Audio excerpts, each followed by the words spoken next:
At some point, you get tired of giving a damn. Not because you're broken, not because you don't care, but because every part of you has been stretched thin by trying to control what was never yours to control in the first place. You try to fix it, plan it, chase it, hold it together, and still, it slips. Still, you're left wondering why it never works, why the harder you try, the colder things feel, why no matter how much effort you pour in, it's like life keeps dodging you on purpose. And that's the turning point, not the breakdown, the realization that maybe the problem wasn't your effort. Maybe it was the grip, the pressure, the weight of needing it too badly. When you stop caring, and I mean really stop needing it to go your way, that's when everything starts to unlock. Not because you gave up, but because you finally stepped out of the way. You stopped chasing energy that didn't want to stay. You stopped begging life to validate you, and something changes in that silence. Your head clears, your body relaxes, your intuition gets louder, and without even trying to force anything, you start moving different, calmer, smarter, cleaner. You become the version of you that doesn't wait around for things to work. You work either way. And that energy, that's what life responds to. That's when the things you were chasing quietly start chasing you. You spend so much time trying to hold things together that were never stable to begin with. You keep thinking, if I just say the right thing, act the right way, fix every little detail, then maybe it'll finally click. And you don't even notice how much of your peace gets drained in that process. You check your phone too often. You replay old conversations in your head. You think of all the ways you could have done it differently. And for what? The people who want to be there, they won't need convincing. The opportunities that are meant for you, they won't need constant chasing. But we forget that because deep down, we've been trained to believe that control equals progress. If I care enough, I'll succeed. If I try hard enough, they'll stay. If I overthink every move, I won't get blindsided again. But that mindset doesn't create peace. It creates panic. It turns your entire life into a performance. Every moment becomes a test you can fail. You walk around tense, over-aware, waiting for things to fall apart. And the worst part is, you start calling that normal. But it's not. Letting go doesn't mean you stop caring. It means you stop acting like your worth depends on the outcome. There's a version of you underneath all the overthinking.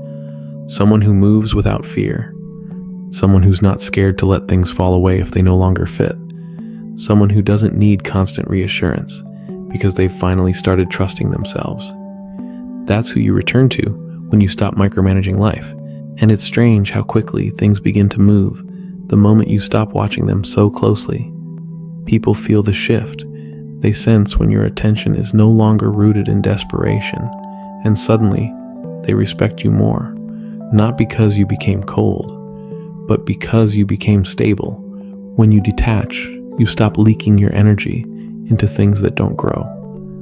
And once your energy is no longer scattered, something else happens. You become powerful again. You start making moves that aren't driven by fear.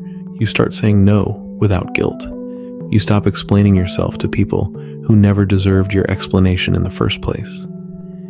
This is where things start to work, not because you're trying harder, but because you're no longer working against yourself.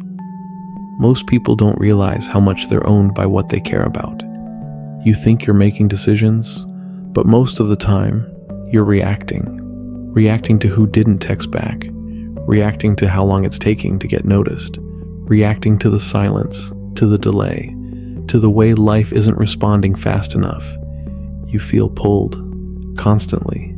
You don't even notice how often your thoughts are somewhere else, checking for updates, wondering what someone else is thinking, questioning whether you're doing enough. You become wired for tension. Every day starts with pressure. You're not living, you're waiting for things to finally go your way so you can breathe. But the truth is, you could breathe now. You could let go now, and it would all start shifting faster than you expect. Because when you're not obsessed with the result, you show up different. Your energy becomes quiet, but clear. You speak less, but say more. You move slower, but with purpose. And people feel that. They don't see you trying to prove yourself anymore. They see you resting in who you are. That's what changes the dynamic. Not more trying, not more convincing, just presence, just space. Detachment gives you back your presence, because once you stop chasing outcomes, you can finally be here, not lost in thought, not trapped in expectations. Just here, focused, still, aware. And from that state, you stop acting out of fear. You stop overcompensating for things that were never your responsibility. You stop explaining your worth. You stop shrinking yourself to keep people close. You stop planning for pain that hasn't even happened yet. And you realize, the moment you stopped caring so desperately, the world didn't collapse. In fact, everything began to calm down. Your mind, your relationships, even your progress. It's never been about trying harder. It's always been about what you're doing with your energy. There's a quiet power in being able to walk away, not out of anger, not out of pride, but out of clarity. When you stop needing things to work out a certain way, you start seeing them for what they actually are. That friend who always cancels last minute, you don't chase them anymore. That person who sends mixed signals, you don't decode them anymore. That job you've been clinging to, even though it drains you, you stop calling it security and start calling it what it is, fear dressed up as stability. See, detachment isn't about becoming cold. It's about becoming honest. Honest with what's no longer aligned. Honest with what you've been forcing. Honest with what you're afraid to lose, even though it's not giving you anything real.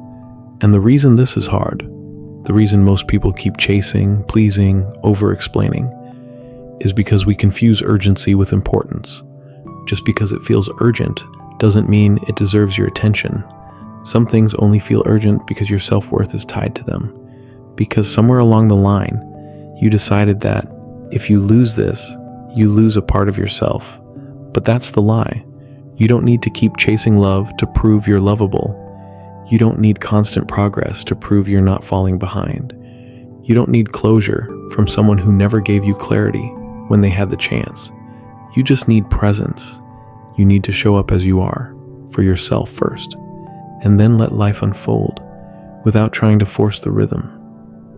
You'll start to notice, the less you need it, the more clearly you see it. And the more clearly you see it, the easier it becomes to let go of what doesn't hold you back, but what holds you down. You are not here to be tangled in situations that drain you. You're here to move clean, to give fully, love deeply, and still know how to step back without guilt.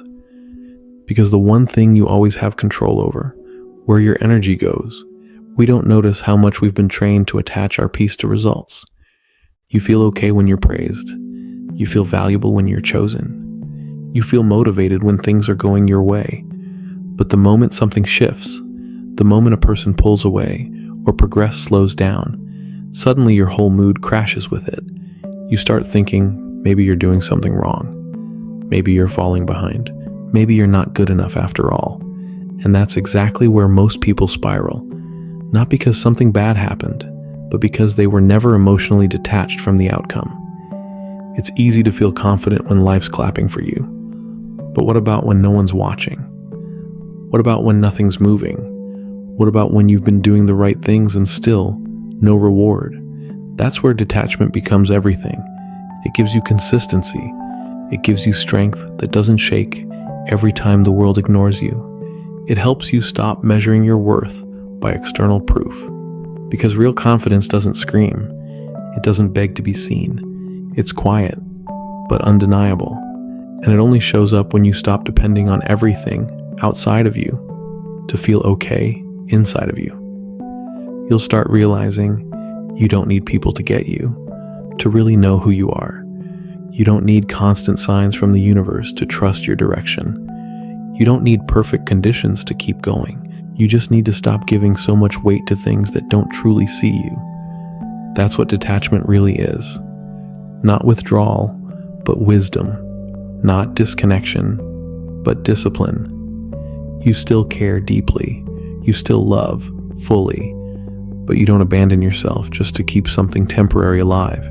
When you get to that point, when you can still show up and give without needing something back, that's when things begin to align. Not because you manipulated the moment, but because you finally became someone it couldn't shake. Some people only learn detachment after they burn out, after they've given too many second chances, after they've explained themselves one too many times, after they've stayed up too late trying to figure out why someone changed, why things fell apart, why nothing makes sense anymore. And that's when it hits them.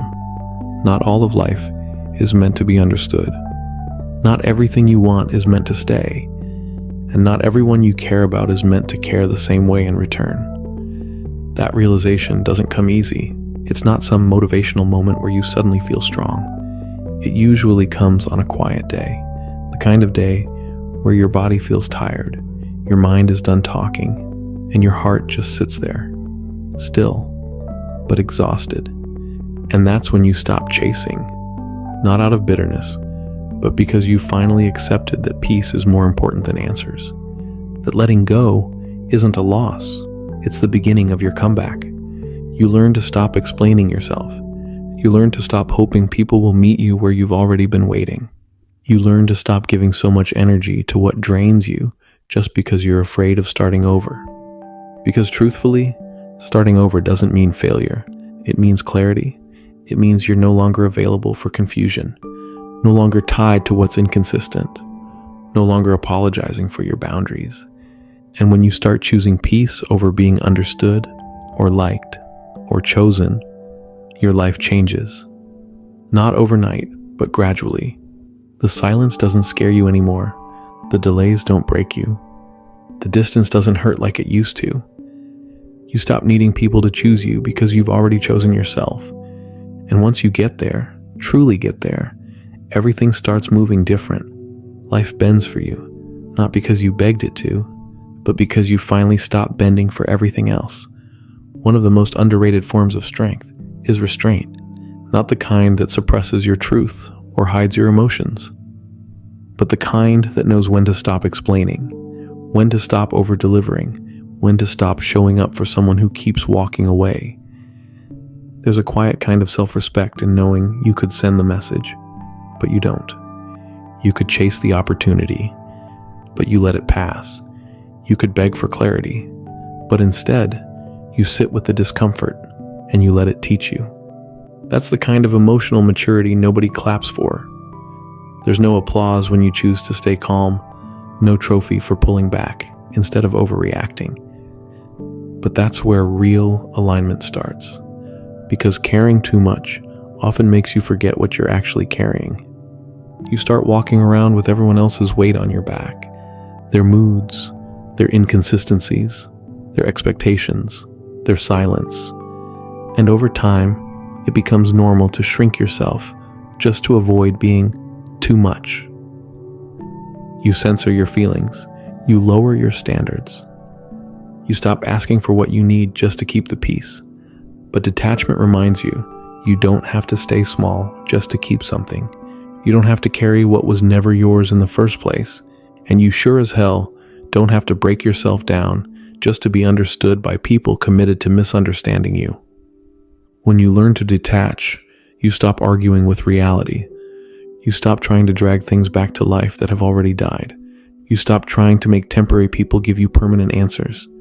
And slowly, you start standing up differently. You speak slower, but with more weight.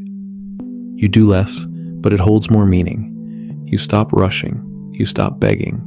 You stop performing. Because the person who stops caring in that old, obsessive way is the person who finally starts living. Letting go doesn't mean you've stopped feeling. It means you've started feeling better because you're finally protecting your energy. You've outgrown the version of you that needed to be everything for everyone. That version chased closure from people who didn't have the capacity to give it. That version waited on apologies from the same mouths that disrespected you. That version tied their worth to reactions replies, and outcomes. But you're done with that. Now you care in silence. You walk away without announcements. You say less and mean more. And the irony? As soon as you stop overgiving, they start wondering where you went. As soon as you stop proving yourself, people start noticing who you actually are. As soon as you stop chasing the outcome, things start falling into place without force. This isn't cold. This is clarity. You don't need to force connections. You don't need to explain your soul. You don't need to win love by proving your pain. What's meant for you won't make you abandon yourself just to earn it. So breathe. Stop gripping so tightly. Start watching how calm you become when you stop trying to control what was never yours. And if this hits something real in you, drop a comment in the comments. Let's see how many of us are finally done pretending we're okay with less than we deserve.